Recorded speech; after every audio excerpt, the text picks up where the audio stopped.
ګرانو کتونکو د کې ای ایس سکول ایم ډي چې کوم دی شاه فیصل ایډوکیټ وکیل هم دی د دې ځای نامي ګرامي میاګان دي کاروباریان دي خو تعلیم ته توجه څنګه راله بیا دومره لوی انویسټمنټ وکړو 2 کاله سفر یې څنګه تیر شو ځکه چې تعلیم سکول په ښه دغه باندې چلین دا ډېره زیاته ګرانه ده خو دوی نه به معلومو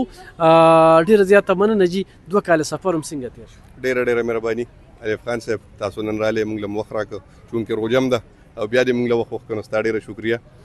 او الحمدلله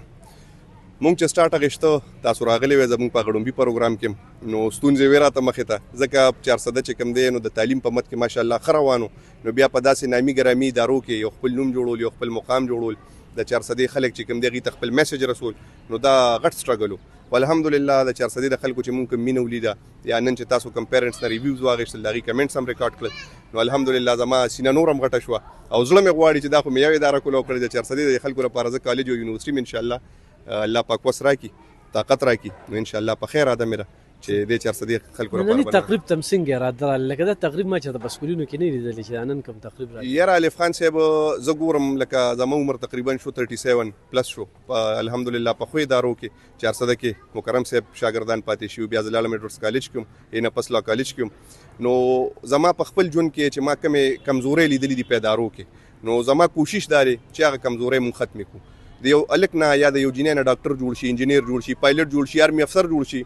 د دنیا کې د وخت تیرولو لپاره د روټۍ ګټلو لپاره به ته څه ناسه پیشه اختیار او مین فوکس چې کوم دی نو دا جی پکار دی چې زموږ په دینیاتو باندې اسلام باندې یو ماشوم خو غټ ډاکټر جوړ شي هغه ته دا پته نه چې په قرآن شریف مبارک کې چې کوم دی نو دی کې آیاتونه څونه دي هغه ته دا کم چې زموږ کتابونه نازل شوي دي د هغې ورته پوره پته نه نو زما خپل دا کوشش وو چې په دغه باندې کار وکړو د هغې لپاره تاسو وکتل موږ 2 قاریان صاحبان چې کوم دي محض صاحب او یو زموږ بل قاري صاحب دی دا دواړه دې لپاره کړي دي چې په دغه باندې زموږ کار وکړو زموږ د ماشومان چې کوم دي دې نه منور شي بیا الحمدلله دا زما لپاره ډېره د عزت خبره وه زما سینه پې زه بیا خبره ریپیټ کوم چې غټه شوه چې الحمدلله نن تقریبا 22-23 کسانو 22-23 کسانو الحمدلله قرآن کریم چې کوم دی نو هغه مکمل کړ او دې کې بیشتر چې کوم تقریبا قاري صاحب به 14-15 کسان چې اخیره پاره او 2 پاري چې کوم دی هغه په حفظ باندې یاد کړي او دا مې نیت ته او دا مې میشن دی ان شاء الله چې په دنیوي تعلیم باندې به ان شاء الله په ډیسټریکټ کې په ټاپ یو کا خیری او په دینی تعلیم باندې به ان شاء الله د مدرسو مقابله خو نه ویم او ان شاء الله غي سره به جوګه روان یو کا خیری شابسل صاحب اکثر زموږ پښتانه ځانه د پیسو ماشينان جوړ کړي چې پیسې وګټو خو ته وګورې زموږ په دې پښتونخوا کې غټي تعلیمي ادارې چې کوم دي د پنجابیانو دی غوري بالکل نو تاسو وکیل و لا کول ډیر ګران کار دی خو بس وکالت پم کو یو بس یا ما سټوریو کتله خور دورونه او تعلیم طرف ته بیا دومره انویسټمنټ کنه یاره الحمدلله الف خان صاحب تاسو مونږ پیژنې مونږ خو داسې 400 کې هم څه ټک ټوک روزګارونه شته لري پېښور کې الحمدلله داسې په وړه سطح لګیا یو کار کوو خو دا تعلیمي اداره چې کوم دی نو دا زموږ میشن په دې باندې شوی دی چې دا زموږ د علاقې چې کم کمزوري خلک دي کومه غریبه طبقه ده چې هغه مونږ د تعلیم نه هغې سرشار کو او هغې ته مونږ تعلیم ورسو نو دا مونږ نیت په دې باندې کړی دی فاونډیشن خو ته خیر نشو ویلې خو دا غسل فاونډیشن ورته ویلی شم چې په ډېر کم فیس باندې الحمدلله د 400 د ښو ادارو په شانتې ښه تعلیم چې کوم دی الحمدلله مونږ ورکوو نو دا صرف د دې لپاره چې زموږ دا کم غریب خلک دي چې ښه سکولونه نشي افورډ کولی نو په کم فیس کې به هغې ته هغه تعلیم دلته میلاویږي کم چې په ډېرو ښو نومونو کې دا ماشومان ځان له ګوري داخلو څه طریقه کار دی داخلو طریقه کار خو ډېر آسان دی اوس الحمدلله زموږ پر روان 14 تاریخ باندې په 14 مارچ باندې اعلان هم کړی دی یو سکالرشپ ټیسټ اپ ټو 100% سکالرشپ دی او ټوټلی چې کوم دی نو ټیلنټ بیسډ دی نو هغه 12 تاریخ پورې 12 مارچ پورې د هغې لپاره موږ سره اپلای کولی شي او په 14 باندې زموږ سکالرشپ ټیسټ نو هغې هم ماشومان راتلی شي او د هغې نه علاوه هم زموږ اډمن د افیس چې کوم دی نو هغه ورکینګ هاورس کې کولو وي راتلی شي فارم اوچتولی شي او اډمیشن چې کوم دی به ورته میلاویږي انشاءالله ټیچران اکثر داسې سکولونه شروع شي که نه نو هغې کې په 4000 5000 او میټریک او ایف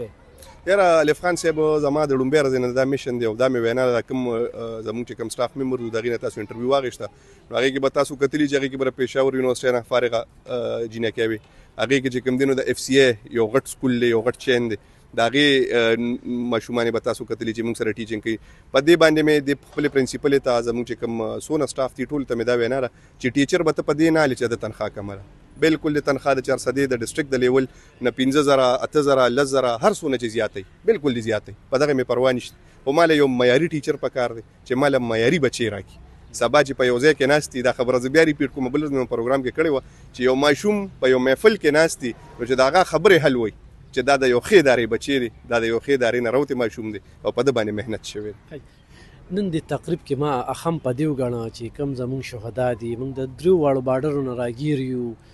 زمونږ پوجان زمونږ پولیس زمونږ اف سي په هغې کې خصوصي دعاګانې وشوې هغوی ته یو خیرات تحسین پیښ شو نو تاسو په دې باندې اخري څه میسج ورکړئ؟ یاره لومبۍ خبره خدا کوم چې څومره زمونږ شهدا دي هغې ته شاه فیصل اډوکیټ سلام کوي هغې چې زمونږ دپاره کومې قربانۍ ورکړي دي نو په هغې باندې موږ فخر کوو. نن چې شاه فیصل سپینې جامې چولې دي واسکټ یې چولې دی او دلته ولاړ دی نو دا د دغې شهدا قربانۍ دي چې موږ دلته کې په امن یو او دا اوس چې کوم حالات موږ ته راپېښ دي موږ تاسو وګورئ نو افغانستان سره چونکې زموږ رور ملک دی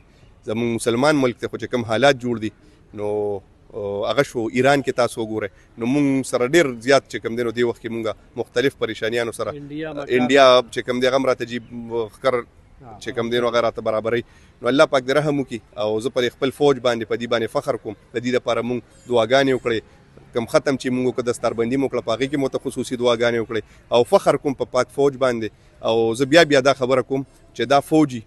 زموږ دا کوم فوج چې دی چې دا دي نو دا پاکستان دی او چې دا پاکستاني نو شاه فیصل به هم پکې وي الف خان به هم پکې وي زموږ د ادارې به هم چلیږي نو زه وایم چې زما څومره مینه زه اظهار وکړم د خپل